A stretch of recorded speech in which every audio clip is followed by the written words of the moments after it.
Hi, I'm Katie, and I want to talk a little bit about sport and mental health. My journey began when I was born at 29 weeks, which left me with a learning disability, which meant I really struggled through school. I was never sort of in with the kids. I never really had a group or a place that I belonged. But that all changed when I found swimming. Swimming for me was my coping mechanism through sport, through just general life really. I found out that I was pretty good at it after a couple of years of training. I was selected to go be a part of the para GB team, and I think the best achievement that I had there was when I went to the Junior Europeans. Took place somewhere in Holland, and I come back with 4 gold medals. From there, that's when things took a turn. I had my first dislocation, sustained some injuries to the ligaments and tendons, which eventually meant that I could no longer swim anymore.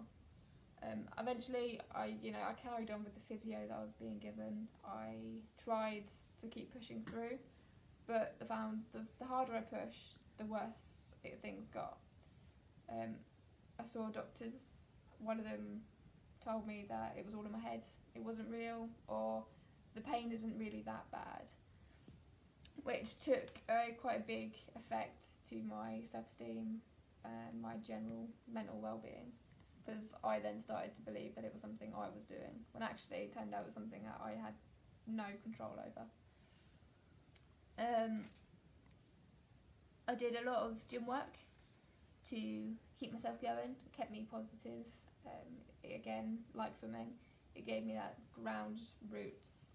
It's something I could hold on to, even though something else in life wasn't going how I wanted it to. Kept me positive, kept me happy. You're in a room with like-minded people. They're all there because they want to be there, and even if you're not feeling too sociable that day, or you're really not overly motivated, there's bound to be someone in there that will notice, and they'll come over, they'll help cheer you up, and you end up having a really good time.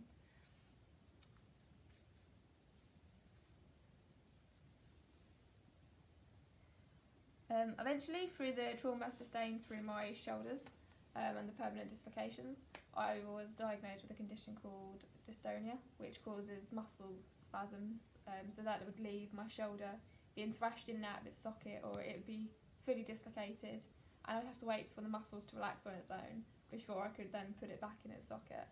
That for me was really hard. Eventually, I was diagnosed with a condition called Ehlers-Danlos syndrome, which is basically a tissue disorder where your body stretches way past than it should. It affects your joints and your organs. So I'm lucky enough to have both affected. But luckily I had a good support network around me who helped me through all of this. I lost the function of my right arm, and that had to be fused, which then for me really did drive home the fact that my swimming dream was over. Which really wasn't a good time for me. Luckily, I found other things that helped keep me positive. Things like painting on the walls, as much as my mum would love it. And I found another type of exercise, running. The one sport I always swore against, I actually found was my saviour. I got a great coach. He's phenomenal. Without him, I would be lost. I can't thank him enough, and the whole team.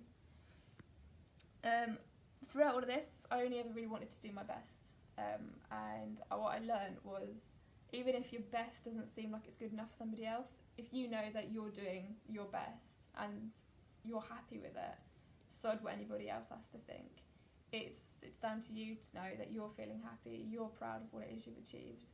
Even if it's just getting out of bed or coming downstairs and saying hi to the family, you know that actually you've done something great and you should still be proud of it. I learned that it's actually okay not to feel okay, and it's good to talk out about it through whether it's friends, family, online, through support groups on Facebook. That's what I've done. And I've learned that it's okay to share my feelings with how I feel, and it's not such a bad thing to talk out about these sort of things through any form of communication. Yeah, so keep up the good work, guys. Hope you're all having fun through lockdown and keeping yourself busy. Bye.